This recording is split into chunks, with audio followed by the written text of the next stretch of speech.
आवाज आ रही है मेरी?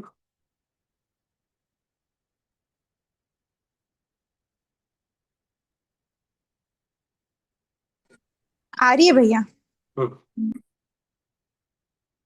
नमो अरिहन्ताणं, नमो सिद्धाणं, नमो आयरियाणं, नमो अजायाणं, नमो लोए तव ताणम्।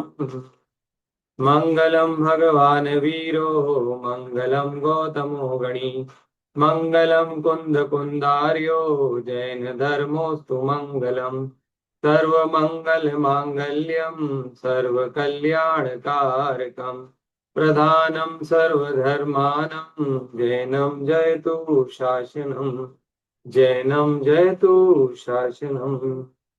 त्याद्वादनय षट्द्रव्य गुण पर्याय और प्रमाण का, जड़ कर्म चेतन बंध का, अरु कर्म के अवसान का, कह कर स्वरूप यथार्थ जग का, जो किया उपकार है उसके लिए, जिन वाणी माँ को वंदना शत बार है, वंदना शत बार है। जय हो द्वादशांग में जिनवाणी माता की जय।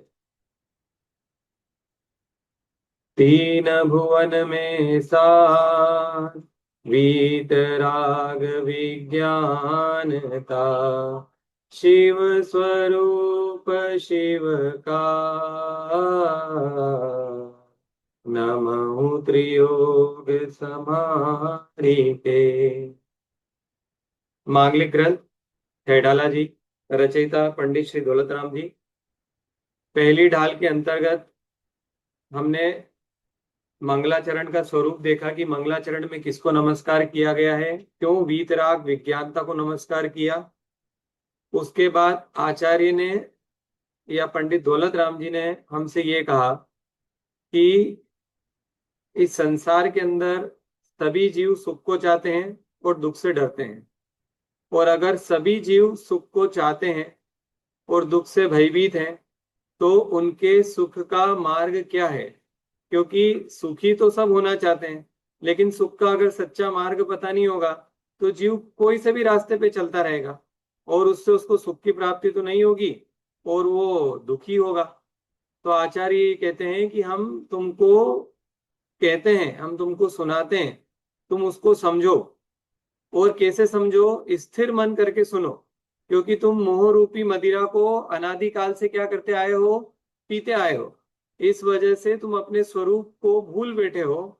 अब हम तुमको तुम्हारी चर्चा करते हैं, तुम्हारे बारे में बताते हैं, तुमको दुखी से सुखी करने का रास्ता बताते हैं।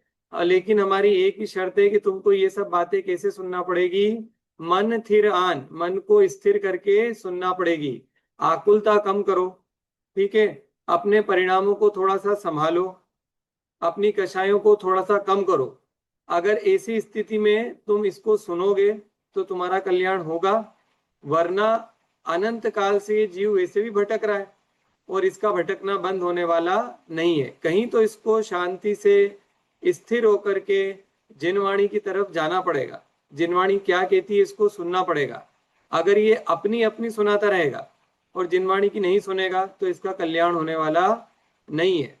कार्य तो हम बहुत सारे करते हैं सुबह से लेकर शाम तक, लेकिन हमको थोड़ा समय शांति से बैठ के जिनवाणी की भी सुन लेना चाहिए। बहुत से लोगों को सुनाने की बहुत आदत होती है, लेकिन सुनने की आदत क्या होती है उन लोगों को? कम होती है। तो यहाँ पे पंडित दौलत राम जी कह रहे हैं कि अब तुम सुनो, अब हम तुमसे जो कह रहे हैं वो सुनो और उसको शांति से सुनो, ठीक है। तो अब यहाँ से देखा जाए तो अब हमारा एक्चुअल में यहाँ पे ग्रंथ जो है वो प्रारंभ होता है। क्योंकि इसके पहले तो उन्होंने उपदेश दिया, भूमिका बताई कि क्या तुम्हें परेशानी है और अगर तुम सुख चाहते हो तो तुम्हें क्या करना पड़ेगा, ठीक है। और हमने ये कहा था कि इस ग्रंथ की जो पहली पहली अध्याय है उसके अंदर पंडित दौलत राम जी हमको इस बात का पूरा श्रद्धान करवाएंगे। इस बात का हमको बिल्कुल कसौटी पे वो पक्का करवाएंगे कि हम दुखी हैं। हमको सबसे पहले ये इस बात को जतवाएंगे, मनवाएंगे कि हाँ हम दुखी हैं।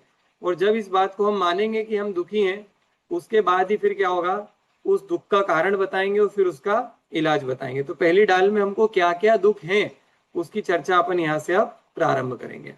तो तीसरा छंद है, वहां से अपन शुरू करते हैं।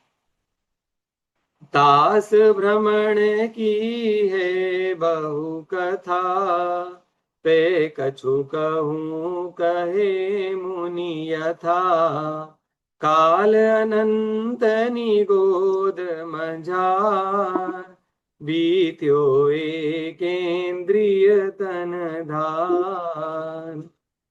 तास भ्रमण, तास मतलब उस मतलब उस संसार भ्रमण की, या उस संसार की, उस संसार में भटकने की। तास भ्रमण मतलब संसार में भटकने की बहु कथा, कथा बहुत बड़ी है, बहुत बड़ी कथा है संसार में भ्रमण करने की। कथा क्यों बहुत बड़ी है संसार में भ्रमण करने की? कथा इसलिए बड़ी है क्योंकि ये कोई आज की कथा है क्या? ये कोई 100 200 500 1000 करोड़ वर्ष की कथा है क्या? अरे अनादि काल की कथा है। अनादि काल से हम इस संसार के अंदर हैं, तो हमारी कथा कितनी बड़ी हो जाएगी। अगर हमको किसी व्यक्ति की एक भाव की वो लिखना हो, ऑटोबायोग्राफी, ठीक है, तो वो अगर कैसा भी व्यक्ति हो, छोटे से छोटा भी हो या बड़े से बड़ा भी हो, तो भी उसकी 100 500 1000 पेज की वो आत्मकथा उसकी अपन लिख सकते हैं, सिर्फ एक व्यक्ति के एक भाव की। यहाँ पे तो अपन क्या बात कर रहे हैं कि अनादि काल से अपन कहाँ से भटकते आ रहे हैं, कहाँ कहाँ पे गए, क्या क्या भाव धारण करे, क्या क्या पर्याय अपन ने प्राप्त करी, कौन कौन से कुल में उत्पन्न हुआ, कौन कौन से योनियों को प्राप्त हुआ, कभी स्वर्ग में गया, कभी नरक में गया, कभी तिर्यंच हुआ, कभी मनुष्य हुआ, और ऐसे अनंत भाव। तो अनंत भाव की कथा कितनी बड़ी हो जाएगी। इसलिए उन्होंने बोला कि तास भ्रमण की है बहु कथा, कि तुम्हारी जो भव भ्रमण की कथा है वो इतनी बड़ी है कि उसको कहने में तो कोई भी समर्थ नहीं है, कोई कह ही नहीं सकता। अरे अनंत भवों को कैसे वर्णन करोगे, कहाँ कहाँ पे घूम के आगे कौन बताएगा। ठीक है, तो भी वो कहते हैं पे कुछ कहूं कही मुनि यथा, फिर भी मैं थोड़ा सा कुछ कहता हूं जो कि मुनियों द्वारा समझाया गया है, अपने मन से कुछ नहीं कहता हूं। ठीक है, तो इससे देखो ग्रंथ की प्रामाणिकता भी होती है। कोई व्यक्ति अपने मन की बात कहे, ठीक है, मैं कुछ भी आपको सुनाने लग जाऊं और उसका प्रमाण ही नहीं दूं आपको, तो ये तो फिर बात उसकी प्रामाणिकता के बिना तो काम नहीं चलेगा। ठीक है, इसलिए जो भी कहा जाता है, जो भी लिखा जाता है, वो सब कैसा होना चाहिए, प्रामाणिक होना चाहिए। अब कोई भी चीज प्रामाणिक कैसे होगी, तो वो प्रामाणिक तभी होगी जब वो आर्ष परंपरा से हमारे आचार्यों द्वारा कथित हो। ठीक है, जो महावीर स्वामी की वाणी गणधर ने झेली, उससे वो जो 12 अंग की रचना हुई, 11 अंग 14 पूर्व की रचना हुई द्वादशांग की, उस द्वादशांग की रचना में से जो कुछ हिस्सा हमारे आचार्यों ने ग्रहण करके हमको दिया है, वही प्रामाणिक है। अब कोई नया व्यक्ति आए और वो बिना प्रमाण के कुछ भी कहे, तो वो हमारे लिए सुनने के योग्य नहीं है। ठीक है, या वो हमारे लिए ग्रहण करने के योग्य नहीं है। ठीक है, हर चीज का प्रमाण मांगने का अधिकार हमको है। ठीक है, ये क्योंकि मैं आपको कुछ बोल रहा हूं, मैं आपको कुछ सुना रहा हूं, ठीक है, तो भी मैं आपसे कहता हूं कि अगर आपको कोई भी चीज ऐसी लगे जो आपको लगे कि ये अपने मन से बोल रहे हैं, इसका प्रमाण नहीं है, तो आपको 100% अधिकार है कि आप मुझसे कहो कि आपने जो बात कही थी उसका प्रमाण हमको दीजिए। ठीक है, और अगर मैं उसका प्रमाण नहीं दे पाऊं, मतलब कि मेरा कथन क्या है, मिथ्या हो गया। ऐसे कोई और भी हो पढ़ाने वाले, अगर वो प्रमाण नहीं दे पाए तो वो बात हमारे स्वीकार करने योग्य नहीं है। जिनवाणी से, मूल ग्रंथों से ही उसका प्रमाण लिया जा सकता है कोई भी चीज का। ठीक है, तो आगे चल के आप भी किसी को कुछ पढ़ाए, ठीक है, तो आपको ये ध्यान रखना पड़ेगा कि आप जो भी कहेंगे वो जिनागम के अनुसार ही आपको कहना पड़ेगा। आप अपने मन की बात जिनागम को पढ़ाते हुए नहीं कर सकते। ठीक है, ये एक गोल्डन रूल अपने को अपने हमेशा लेके चलना है कि हमको जो कुछ भी कहना है, जो कुछ भी सुनना है, जो कुछ भी पढ़ना है, वो सब प्रामाणिक होना चाहिए। तो कहते हैं पे कुछ कहूं कही मुनि यथा, तो जो मुनियों ने, जो आचार्यों ने कही है वही आपसे कहूंगा, अपने मन की नहीं कहूंगा। इस तरीके से इस ग्रंथ की प्रमाणता सिद्ध होती है। अब क्या कहते हैं यहाँ पे दौलत राम जी, काल अनंत निगोद मंझार, बीत्यो एकेंद्री तनधार। ये जो तुम्हारी लंबी सी जो कथा है, जो तुम्हारी भव भ्रमण की बहुत लंबी सी जो कथा है, इस कथा में कितना काल तुम्हारा, तो मैक्सिमम काल किसमें चला गया, निगोद में चला गया। काल अनंत निगोद मंझार, मतलब अनंत काल तो कहाँ चला गया हमारा, निगोद में। कैसा, एक इंद्री में। निगोद में कैसे होते हैं, एक इंद्रिय होते हैं। अब देखो अपन इसको समझते हैं कि ये निगोद क्या होते हैं और ऐसा क्यों बोला कि काल अनंत निगोद में चला गया, इस सब की चर्चा अपन करते हैं, ठीक है। अब देखो इसको पहले मैं आपको थोड़ा समझाता हूँ कि ये काल अनंत निगोद मजार का मतलब क्या है। इसको थोड़ा अपन प्रैक्टिकल एग्जांपल लेके समझते हैं। जैसे मान लो कि कोई व्यक्ति है, ठीक है, उसकी मान लो आयु 100 वर्ष की है, ठीक है, उसकी आयु 100 वर्ष की है। तो उस 100 वर्ष की आयु में अगर हम ये कहें, ठीक है, कि 100 वर्ष की आयु में से 99 वर्ष, 99 वर्ष क्या रहा वो, 99 वर्ष एकदम वो हष्ट पुष्ट रहा, ठीक है, उसको कोई प्रकार की तकलीफ नहीं आई, ठीक है। तो ये कितना हो गया, उसका 99% टाइम किस में निकल गया, स्वस्थ रहने में, ठीक है। सिर्फ एक ही साल उसको तकलीफ आई, ठीक है। ऐसे ही किसी की 1000 वर्ष की आयु हो और हम ये कहें कि 999 वर्ष तक वो स्वस्थ रहा, तो कितना हो गया, 99.9% हो गया उसकी टोटल आयु का, ठीक है। अब ऐसे ही अपन क्या बोल रहे हैं कि हम कब से हैं संसार में, तो कहते हैं अनादिकाल से। तो अनादिकाल का कुछ काल ले लेते हैं, ये कुछ पर्टिकुलर ईयर्स होंगे, वो कितने भी ईयर्स हो, वो अरबों खरबों, वो कितने करोड़ सागर, अरबों सागर, अनंत सागर। क्योंकि देखो अनंत काल बहुत बड़ा है, अनादिकाल बहुत बड़ा है, उसमें कितने ही सागर निकल गए, कितने सागर निकल गए, तो कहते अनंत सागर निकल गए। अब आचार्य ये कह रहे हैं कि वो जो अनंत सागर तुमने बिताए उसका 99.99%, मतलब जब से हम अनादिकाल से संसार में हैं हमने कितनी कितनी योनियां धारण की होगी, हमें उसके बारे में कुछ पता नहीं है, ठीक है, हमें कोई बताने वाला नहीं है। लेकिन आचार्य गारंटी से कह रहे हैं कि वो जो टोटल काल तुमने बिताया है उसका 99.99% तुमने किस में बिताया है, निगोद में बिताया है। और ये एक व्यक्ति की कहानी नहीं है, ये हम सबकी एक ही कहानी है। हम अनादिकाल से संसार में हैं, इस संसार में रहते हुए कोई हमने सुख, कोई देवों के सुख नहीं भोग लिए, कि नरकों के अंदर हम चले गए, कि हम मनुष्यों के सुख भोग लिए, हमने जो कुछ भी भोगा है उसके कंपैरिजन में निगोद का काल कितना है, तो कहते हैं वो निगोद का काल उससे अनंत गुना है। या यूं समझ लो कि आपका इस संसार में अभी तक परिभ्रमण करते हुए 99.99% समय जो है वो सिर्फ और सिर्फ निगोद में निकला है। अब बचा हुआ जो 0.01% है उसमें सब ले लेना, उसमें फिर 2 इंद्री ले लेना, 3 इंद्री ले लेना, 4 इंद्री ले लेना, पंचेंद्री ले लेना, देव नारकी मनुष्य तिर्यंचों की जो सब पर्याय सब जोड़ लेना, उसके आगे एकमात्र निगोद में रहने का काल कितना है, 99.99%। आप विचार करो कि जीव मात्र निगोद में ही रहता है देखा जाए तो।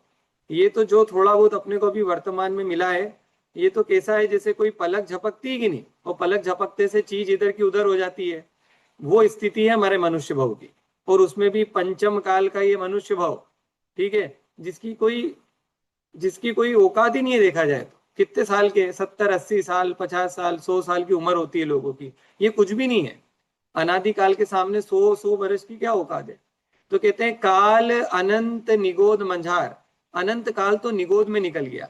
और निगोद कैसा होता है, एक इंद्रिय, निगोद के अंदर जीव कैसा होता है, एक इंद्रिय होता है। अब देखो बात आ रही समझ में, अपने को विचार करना है कि अपन कहाँ घूम रहे हैं अपना एक्चुअल में। देखो जो भी जीव होता है इसके दो ही मेन हाउस होते हैं, मतलब इसके दो ही मेन हेडक्वार्टर होते हैं। या तो जीव अपने स्वरूप का विचार करके, सम्यक दर्शन प्राप्त करके, सम्यक ज्ञान प्राप्त करके, सम्यक चारित्र प्राप्त करके सिद्धालय में जा बसे, ठीक है, और फिर अनंत काल तक उस सिद्धालय में ही रहे, फिर उसको वापस से लौट के आने की जरूरत नहीं है। और अगर वो ऐसा नहीं कर पाता है तो उसका दूसरा घर क्या है, उसका दूसरा घर निगोद ही है। अगर सिद्धालय में नहीं जाओगे तो फिर निगोद में अनंत काल तक रहने को तैयार हो जाओ। क्योंकि बाकी के जो भाव मिलते हैं इन, ये तो बहुत थोड़े समय के लिए है, बिजली की चमक जैसे, पलक झपकते वैसे। लेकिन जो मेन रहने का स्थान है किसी भी जीव का वो तो निगोद में ही है, ठीक है। दो ही जगह है, या तो सिद्धालय में रहो या निगोद में रहो, बाकी सब चीजें तो बहुत थोड़े समय के लिए मिलती है। अब ये जो निगोद होता है, ये निगोद भी क्या होता है, दो प्रकार का होता है। एक होता है नित्य निगोद और एक होता है इतर निगोद। अब ये क्या होते हैं इसको अपन समझते हैं।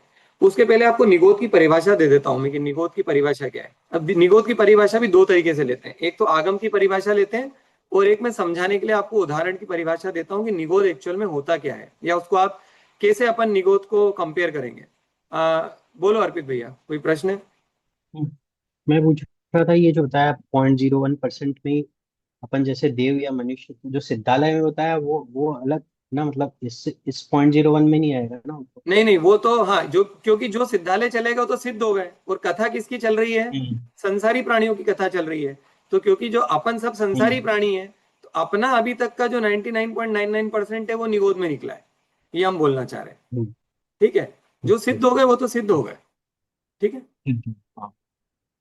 अब पहले निगोद को देखो, पहले प्रैक्टिकली समझते हैं कि ऐसे अपन आम लैंग्वेज में निगोद को कैसे समझाऊं मैं आपको, क्योंकि निगोद एक ऐसी चीज है जिसके दुख को समझाने में शायद केवली भगवान भी समर्थ नहीं है, क्योंकि वहां का दुख जो है ना वो कहने में नहीं आ सकता। लेकिन उसको फिर भी अपन एक प्रैक्टिकल एग्जांपल लेके समझने की कोशिश करते हैं कि मान लो कोई मनुष्य है, उसके मैं हाथ पैर बिल्कुल टाइट बांध दूं, इतने टाइट बांध दूं कि वो अपनी उंगली भी हल्की सी नहीं सरका सके, पैर की हाथ की वो पलक तक नहीं झपका सके, ठीक है, शरीर का कोई अंग भी वो हिला नहीं सके, इतना मैं उसको टाइट बांध दूं। फिर क्या करूं, उसके कान में इतना कपड़ा भर दिया जाए, ऐसा कपड़ा भर दिया जाए कि उसको पास में अगर कोई बम भी फट जाए, एटॉमिक बम, तो भी उसके कान में आवाज नहीं जाए, इतना उसके कान को भी क्या कर दिया जाए, रोक दिया जाए, मतलब उसको कुछ भी सुनाई ना दे। ठीक है। फिर क्या करो, उसकी आंखों पे ऐसी पट्टी बांधो कि उसको कुछ भी दिखाई ना दे, तो उसको कुछ सुनाई भी ना दे उस मनुष्य को, उसको कुछ दिखाई भी ना दे, और उसको उसका पूरा शरीर क्या करो, बांध दो। फिर क्या करो, उसकी नाक ऐसी बांधो कि ना उसको सुगंध आए ना उसको दुर्गंध आए, उसका मुंह ऐसे बांध दो कि वो कोई भी चीज खा पी ना सके। अब सिर्फ क्या बचा उसके पास में, एकमात्र शरीर बचा, और वो शरीर भी कैसा, जो हिलता डुलता नहीं है।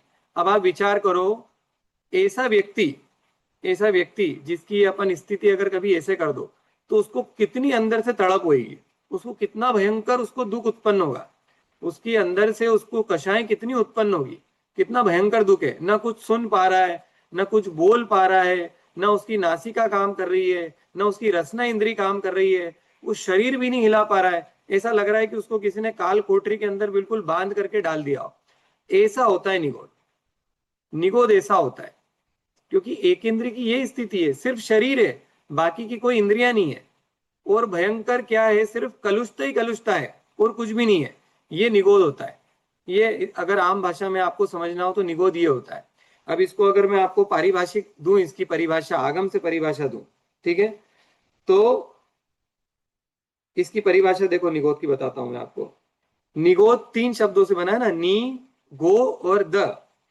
तो नी अर्थात अनंत पना है निश्चित जिनका, ऐसे जीवों को जिनका अनंत पना निश्चित है, नी से अनंत पना। गो अर्थात एक ही क्षेत्र, और द मतलब देता है, मतलब ऐसे जीव जिनको एक साथ अनंत जीव एक ही क्षेत्र में रहते हैं, वहीं पे जन्मते हैं, वहीं पे मरण करते हैं, ऐसे जीवों को क्या बोला जाता है, निगोदिया जीव बोला जाता है। जैसे मान लो कोई वनस्पति है, जैसे अपन लोग आलू नहीं खाते हैं, प्याज नहीं खाते हैं, ठीक है, क्यों नहीं खाते हैं, क्योंकि उसके अंदर निगोदिया जीव होते हैं। अपन बोलते हैं ना कि इसके अंदर अनंत जीव है, तो अनंत जीव कौन से हैं, उसके अंदर निगोदिया जीव है। तो क्या करा, अपन ने उन अनंत जीवों को रहने के लिए क्या करा, एक ही स्थान दिया। ठीक है, उस एक ही स्थान में अनंत जीव उपजते हैं, वहीं पे अपनी आयु को पूर्ण करते हैं, और वहीं पे वो मरण को प्राप्त हो जाते हैं। ये है निगोद की परिभाषा। क्या, नी अर्थात अनंत पना है निश्चित जिसका, अनंत एक साथ उत्पन्न होते हैं, एक ही क्षेत्र में होते हैं, गो मतलब एक ही क्षेत्र में, और द मतलब देता है, उसको क्या बोलते हैं, निगोद। एक ही क्षेत्र में अनंत जीवों को एक साथ जो उत्पन्न करता है, एक साथ उनका मरण हो जाता है, ऐसी जगह को अपन क्या बोलते हैं, निगोद बोलते हैं। ठीक है।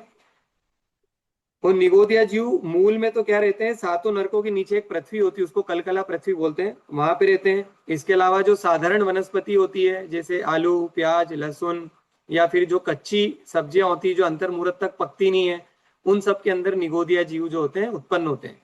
और इसके अलावा सूक्ष्म निगोदिया जीव तो पूरे संसार में ठसाठस भरे हुए हैं।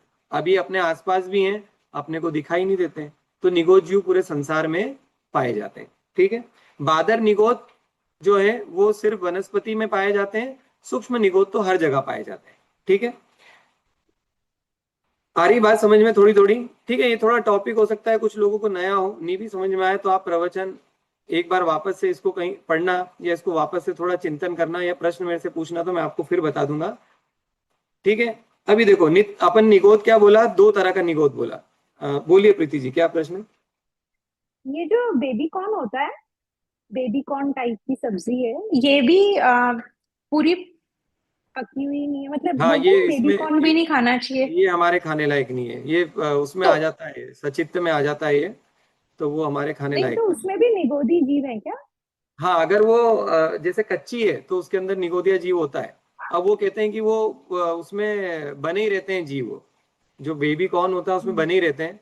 तो वो उसको हम्म, बेसिकली आलू प्याज की तरह ही ट्रीट करना चाहिए अपने को। तो हम्म। बाकी और विशेष तो बहुत ज्यादा पता नहीं है, लेकिन बेबी कॉर्न मना करते हैं खाने के लिए।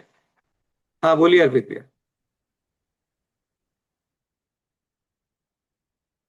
हाँ अर्पित भैया, कोई प्रश्न है क्या? आपका मैं माइक बंद है। म्यूटेड था। जैसे हाँ हाँ, जैसे अभी आपने पहले बताया था कि अपने तीन लोग होते हैं, ऊर्ध्व मध्य अधोलोक। तो हम्म। जैसे ये आलू वगैरह, तो ये तो अभी हम सब मध्य लोक में हैं। तो हम्म। ये जो निगोदिया जीव है मध्य लोक में भी होते हैं, मतलब हर हाँ, मध्य लोक में होते हैं हर- ना। आप ये जो आलू के अंदर निगोदिया जीव पाए जाते हैं, मध्य लोक में वनस्पति कायिक पाई जाती है ना। हम्म, तो जहां जहां वनस्पति कायिक होती है, वहां वहां पे निगोदिया जीव होते हैं। इसके अलावा भी जैसे मैंने बोला कि वो सातवें नरक के नीचे जो कलकला पृथ्वी है, उसमें बादर निगोद जीव पाए जाते हैं। हम्म, इसके अलावा पूरे तीन लोक के अंदर सूक्ष्म निगोदिया जीव तो ठसाठस भरे हुए हैं, तो उनका तो कोई प्रमाण ही नहीं है। हम्म, ठीक है। तो वो तो हर जगह पाए जाते हैं। हम्म, लेकिन जो बादर होते हैं उनको रहने का स्थान चाहिए, तो वो रहने हम्म, का स्थान कौन प्रोवाइड करता है हम्म, उनको? तो वो वनस्पति कायिक जीव जो है, मतलब वनस्पति काय जो है, वो उसको स्थान प्रोवाइड करती है। ठीक है। इस तरीके से। हम्म, ठीक। ठीक है, आगे बढ़ते हैं। तो बात अपन कर रहे थे, निगोद दो प्रकार का होता है, एक नित्य निगोद होता है और एक इतर निगोद होता है। अब नित्य निगोद क्या होता है? देखो, ऐसा जीव जो आज तक निगोद से कभी बाहर ही नहीं आया। देखो, अपन लोग नित्य निगोद से बाहर निकल चुके हैं। कैसे पता अपने को कि अपन नित्य निगोद से बाहर निकल चुके हैं? अगर नित्य निगोद से बाहर नहीं निकले होते, ठीक है, तो अभी तक अपन मनुष्य कैसे बने होते? ठीक है। मतलब मनुष्य। मनुष्य अपन बने हैं, ये इस बात को बताता है कि हम नित्य निगोद से निकल चुके हैं। लेकिन अनंत जीव ऐसे हैं, अनंत अनंत जीव ऐसे हैं जो आज तक नित्य निगोद से निकले ही नहीं है। कहने का मतलब ये है कि ऐसे जीव है अनंत, जिन्होंने निगोद के अलावा कोई पर्याय धारण ही नहीं करी है। वो निगोद में जन्मते हैं, निगोद में ही मर जाते हैं, फिर निगोदिया होते हैं, जन्मते हैं मरते हैं, जन्मते हैं मरते हैं। मतलब उनको और कोई पर्याय नहीं मिली। न कभी वो पृथ्वी कायिक हुए, न कभी वनस्पति कायिक हुए, न कभी जल कायिक हुए, न कभी वायु कायिक हुए, ना ही वो कभी दो इंद्रिय हुए, न कभी तीन इंद्रिय हुए, न कभी चार इंद्रिय हुए, न कभी पंचेंद्रिय हुए, न देव में गए, न नारकियों में गए। कुछ भी नहीं मिला। सिर्फ और सिर्फ निगोद निगोद निगोद निगोद निगोद। जब से संसार है अनादिकाल से, तब से सिर्फ निगोद में ही है। वो निगोद से बाहर ही नहीं निकल पाए। ऐसे जो जीव हैं, सो क्या कहलाते हैं? नित्य निगोद। ऐसे जो जीव पाए जाते हैं वो क्या कहलाते हैं? नित्य निगोदिया जीव कहलाते हैं। अब आप थोड़ा सा विचार करो। प्रीति जी, आपका हैंड डाउन कर लो आप, अगर कोई प्रश्न नहीं हो तो ऐसे जीव जो कभी निगोद से बाहर ही नहीं आए, आप विचार करके देखो कि हम कितने खुश नसीब हैं। ये सुन के अपने को थोड़ा अपनी खुश नसीबी पे थोड़ा सा अपने को अच्छा लगता है कि नहीं सुन के, कि कम से कम हम उन गिने चुने जीवों में से हैं जो नित्य निगोद से कम बाहर निकल गए। नहीं तो आप सोचो कि कोई जीव अनादिकाल से सिर्फ निगोद की पर्याय धारण कर रहा है, उसको और कोई पर्याय नहीं मिली धारण करने के लिए। कितना भयंकर उसका कर्म कलंक कितना प्रचुर है कि वो निगोद से बाहर ही नहीं आ पाया। ऐसे जीव नित्य निगोद के जीव होते हैं। ठीक है। दूसरे प्रकार के होते हैं इतर निगोद। इतर निगोद क्या होते हैं? जो हमारे जैसे कुछ जीव, जो कि काल लब्धि से उस नित्य निगोद से निकल करके अन्य पर्यायों में आ गए, और अन्य पर्यायों से घूम फिर के आज हम यहाँ पे मनुष्य पर्याय में आपस में एक दूसरे के साथ में सामने बैठे हुए हैं और एक दूसरे से बातचीत कर रहे हैं। ठीक है। लेकिन लेकिन हम में से कोई जीव, मान लो कि इस मनुष्य भव की विराधना करके, विराधना करके मतलब तत्वों को ना समझ के इस मनुष्य भव को बिगाड़ करके वो पाप कार्य करके वापस से निगोद में चला गया, तो फिर तो ऐसे जीव को बोलेंगे इतर निगोदिया। इतर निगोदिया मतलब कि वो अभी वर्तमान में निगोद में है, लेकिन ऐसा नहीं है कि वो अनंत काल से निगोद में ही था।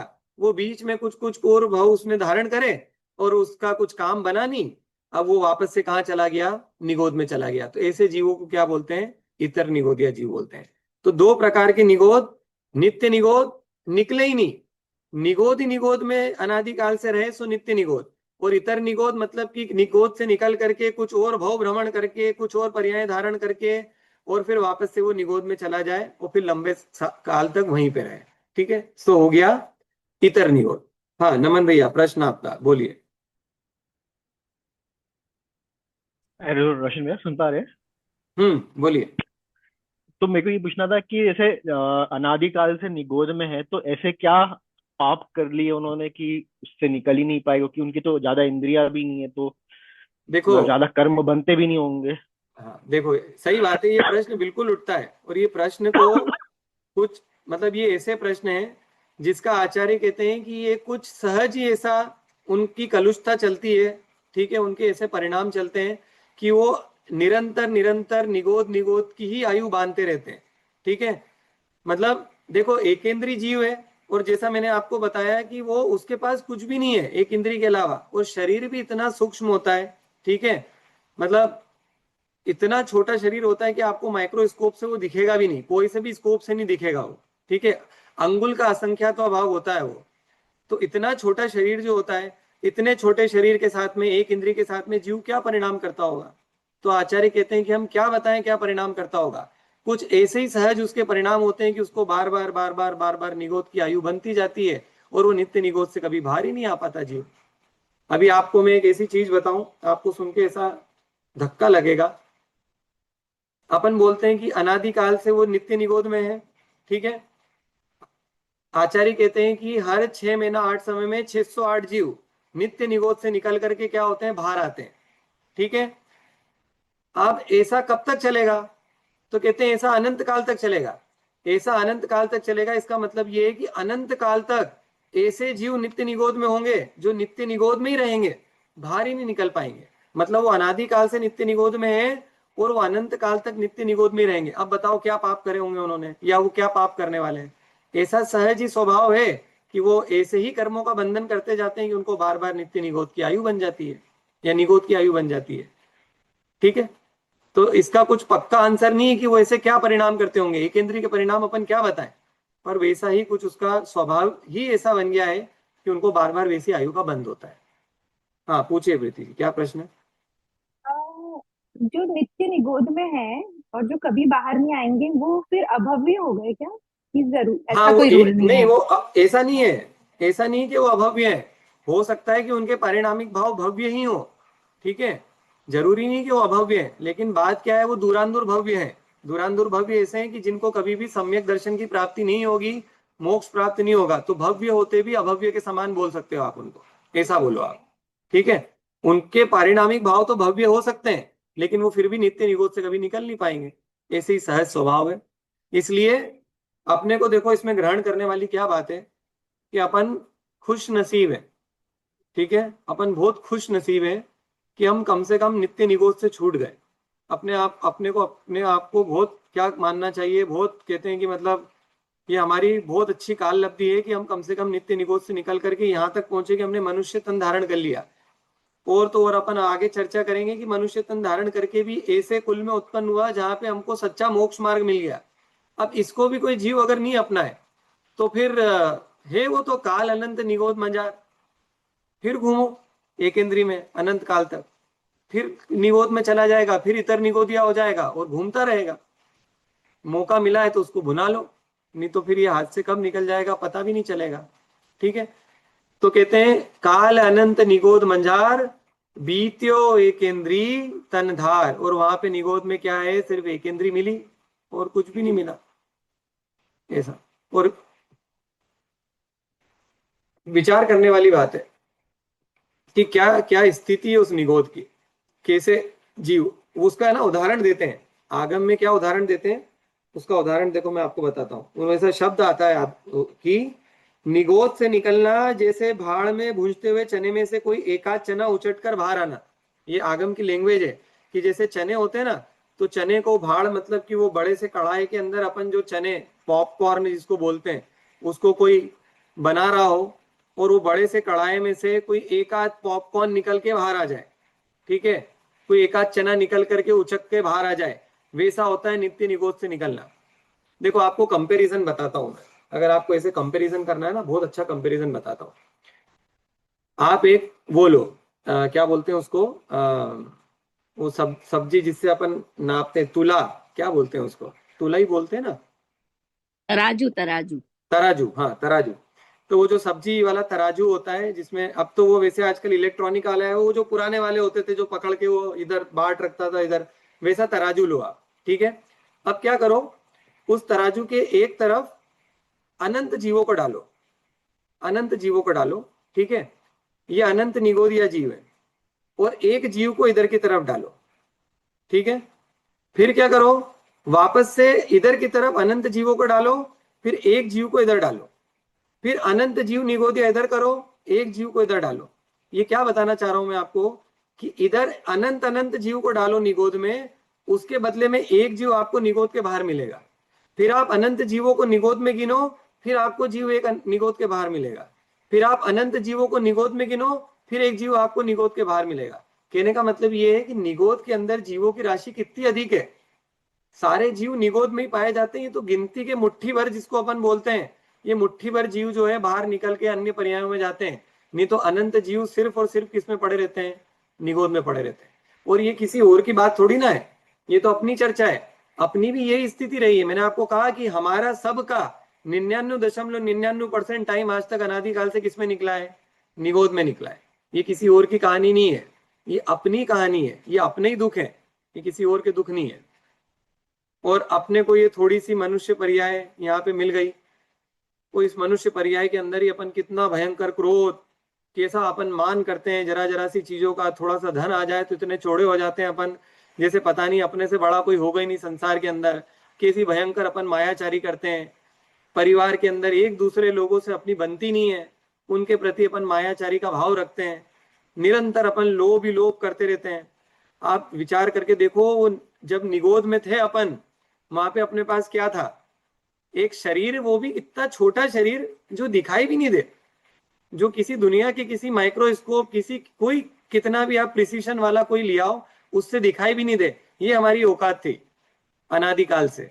और आज थोड़ा सा अपने को मिल गया तो अपन ऐसे बिखरे जा रहे हैं जैसे पता नहीं अपन क्या कर लेंगे 70-80 वर्ष की उम्र में। जीव शांति को धारण ही नहीं करना चाहता, इतना तेजी से भागना चाहता है, उसको ऐसा लगता है कि जो कुछ भी करना है मेरे को अभी करना है, इसके बाद मेरे पास करने के लिए कुछ भी नहीं है। आचार्य कहते भैया शांति रखो, परिणामों को सुधारो, अगर तुमने ये आयु बिगाड़ ली, ये मनुष्य भाव बिगाड़ लिया, तो वो वहां निगोद में तुम्हारे पास करने के लिए कुछ भी नहीं है। अब आप सोचो नित्य निगोद के अंदर जीव क्या करता होगा, क्या है करने के लिए, जन्म मरण करने के अलावा कुछ है ही नहीं। अभी जन्म मरण कितनी बार करता है तो वो अभी आगे चर्चा करेंगे, कितनी बार जन्म मरण करता है, आएगा अभी आगे सूत्र, एक श्वास में 8-10 बार। कुछ भी नहीं है करने के लिए, कोई इंद्री नहीं है, कोई विचार ही नहीं है, मन नहीं है, कुछ सोचने की शक्ति नहीं है, कुछ भी नहीं है करने के लिए वहां पे, और ये जीव वहीं पे फंसा हुआ है। और जब बाहर निकलने का मौका मिला तो ये दुनिया की उलझनों में उलझा हुआ है, इसको विचार ही नहीं आता है कि मैं कहाँ से आया हूँ, मेरी क्या स्थिति थी अनादिकाल से, और अगर मैं वापस से भटक के वहीं चला जाऊंगा तो मेरा होगा क्या, इसको डर ही नहीं है किसी भी बात का। ठीक है, तो इस तरीके से अपन ने चर्चा करी कि तास भ्रमण की है बहु कथा, कि भैया तुम्हारे संसार परिभ्रमण की बहुत बड़ी कथा है, हम उतनी बड़ी कथा तुमसे कह नहीं सकते क्योंकि सबकी कहानी एक जैसी है, सबकी कहानी एक जैसी है। किसी के थोड़े देव के भाव कम होंगे, किसी के थोड़े ज्यादा होंगे, किसी के नरक के थोड़े कम होंगे, किसी के थोड़े ज्यादा होंगे, कोई कहीं पे मच्छर बना होगा, कोई कहीं पे मगरमच्छ बना होगा, कोई कहीं पे पंछी बना होगा, कोई कहीं पे क्या बना होगा, इससे ज्यादा कोई अंतर नहीं है। क्योंकि मूल रूप से मेजर रूप से आप कहाँ रहे हो, आप निगोद में रहे हो, तो आप सबकी कहानी एक जैसी है, ऐसा मुनियों ने कहा है, ऐसा महावीर भगवान ने कहा है, ऐसा गणधर देव ने कहा है, ऐसा आचार्यों ने परंपरा से कहा है कि तुम अनंत काल से तो निगोद में ही हो और वहां पे एक इंद्रिय का तन धारण करके परिभ्रमण कर रहे हो। ठीक है, तो ये अपनी चर्चा हो गई इसकी। इसको थोड़ा सा आप और विचार करना। मैंने आपको निगोद की परिभाषा दी है, और इतर निगोद और नित्य निगोद क्या होते हैं इसकी भी मैंने आपको जानकारी दी। निगोदिया जीव कहाँ होते हैं ये भी होते हैं। एक एक चीज और बता देता हूँ कि अगर आपको ऐसे अगर प्रमाण चाहिए कि निगोदिया जीव कितने हैं, तो उसका प्रमाण ये है कि आज तक जितने जीव सिद्ध हुए हैं, अनादिकाल से कितने जीव हो गए आज तक सिद्ध, तो कहते हैं अनंत जीव सिद्ध हो गए। उनसे असंख्यात गुणा, मतलब अनंत के अंदर भी असंख्यात का गुणा करना, इतने जीव निगोदिया के अंदर हमेशा पाए ही जाते हैं। ठीक है, मतलब अनंत में असंख्यात का गुणा करो, उससे जो राशि निकल के आएगी, उतने जीव तो अनंत रूप से वो निगोद के अंदर ही पाए जाते हैं। अभी अपन आगे जब देखेंगे ना, एक इंद्री, दो इंद्री, तीन इंद्री, चार इंद्री, पंचेंद्री, इनका सबका असंख्यात असंख्यात संख्या आती है, कोई भी अनंत में नहीं जाता। अनंत में सिर्फ एक दो ही संख्या मिलती है, या तो सिद्धों की संख्या अनंत होती है, या फिर निगोदिया की संख्या अनंत होती है। लेकिन चक्कर ये है कि वो जो अनंत वाला सिद्ध है, सिद्ध वाला जो अनंत है वो छोटा है, और ये जो निगोद वाला अनंत है ये बहुत बड़ा अनंत है। तो अधिक से अधिकतर जीव तो सिर्फ निगोद में ही पाए जाते हैं। ठीक, इस तरीके से ये तीसरे छंद की अपनी व्याख्यान हुआ। कोई प्रश्न हो एक तो और पूछ लो, अपने पास 2-3 मिनट का टाइम है। ये अगला छंद अपन कर लेंगे। तो भैया ये क्या कल की प्रश्न है? रिकॉर्डिंग शेयर कर दीजिएगा, कल की अभी रिकॉर्डिंग। रिकॉर्डिंग थोड़ी सी मेरे को परेशानी आ रही। रिकॉर्डिंग हो गई है, लेकिन वो रिकॉर्डिंग अपलोड करने में मेरे को प्रॉब्लम आ रहा है, तो उसको वीकेंड तक I will try to resolve it. तो आप वीकेंड तक का टाइम दे दो मेरे को। किसी को प्रश्न है इसमें? ठीक है, इसमें नहीं, विचार मेरे को करना बस आज। एक दो चीज हाँ बोलिए। पूछनी है। मैं भूल गया, कल जो बताए थे दुख में चार टाइप के होते हैं, उसमें से जो दो बताए थे, एक मतलब चार होते हैं। हाँ, आगंतुक दुख क्या होता था वो मैं भूल आगंतुक गया दुख क्या मतलब जो लगा ही रहता है कुछ ना कुछ, आगे आगे आगे अपने को कुछ ना कुछ दुख चला ही हाँ। करता है। ठीक है, बारिश ओके। होती है तो दुख हो जाता है, गर्मी पड़ती है तो दुख हो जाता है। ठीक है, तो मतलब कुछ ना कुछ जो दुख बने ही रहते हैं उसको आगंतुक दुख बोलते हैं। और मानसिक एक दुख तो रहते ही है। लास्ट वाला क्या था? हाँ, हाँ, शारीरिक दुख और शारीरिक स्वाभाविक दुख। मतलब तो वो जो स्वाभाविक। ओके। स्वाभाविक दुख जो होता है वो स्वभाव नाड़ी और जिसका तिर्यंचों में जिसका मूलतः पाया जाता है। आप फिर से बोलिए। मतलब स्वाभाविक दुख मतलब जिसका स्वभाव ही मतलब हाँ, हमेशा दुखी मतलब रहेगा, उनका कुछ वो जो द्रव्य है ना। क्षेत्र काल भाव की स्थिति उनकी ऐसी रहती है कि उनको स्वभाव से ही वो दुखी रहते हैं। जैसे नारकी हैं, तो वो पूरे हम्म। जितना भी उनकी जितनी भी सागरों की आयु होती है, 33 सागर की आयु है, तो 33 सागर की आयु तक वो स्वभाव से ही दुखी रहता है। वो कुछ अच्छा भी सोचना चाहे हम्म। तो वो सोच नहीं पाता, कोई उसका अच्छा करना चाहे तो वो हो नहीं सकता। तो स्वाभाविक ही हम्म। दुखी रहते हम्म। हैं। ऐसे तिर्यंचों के साथ भी रहता है, स्वभाव से ही दुखी रहते हैं, कुछ ना कुछ उनका चलता ही रहता है। ठीक है, वो कुछ मनुष्य भी ऐसे पाए हम्म। जाते हैं तो स्वभाव से ही दुखी रहते हैं, जिनके चेहरों पे ही दुख टपकता रहता है। ठीक है, तो वो ऐसे स्वाभाविक दुख भी हम्म। चलता रहता है लोगों को। ठीक, और एक चीज और थी, भय में था एक वो उरक्षा भय, ठीक, और उरक्षा भय कौन सा एक भय? टाइप का था ना? अगुप्ती, आरक्षा नहीं, भय। आरक्षा भय अगुप्ती। मतलब मेरी रक्षा कौन करेगा? अगर मेरे पे अच्छा। कोई तकलीफ आ गई तो कौन मेरे को संभालेगा? ठीक है, मतलब हम्म। अगर मेरे पे किसी ने हमला कर दिया तो कोई क्या करेगा, कोई मेरी रक्षा कर सकता है कि नहीं? आरक्षा भय मतलब उसको डर लगा रहता है कि और मेरे साथ कुछ होगा तो मेरे को कोई संभालेगा आकर के कि नहीं संभालेगा, ऐसा आरक्षा भय। ठीक। ठीक। ठीक है, संकोच करते हैं फिर आज, बाकी की चर्चा कल करते हैं। जा वाणी के ज्ञान ते सूझे लोकालो, तो वाणी मस्तक नभो सदा देत हूँ ढो। हे जिन वाणी भारती तो हे जपो दिन रैन, जो तेरी शरणा गए सो पावे सुख चैन।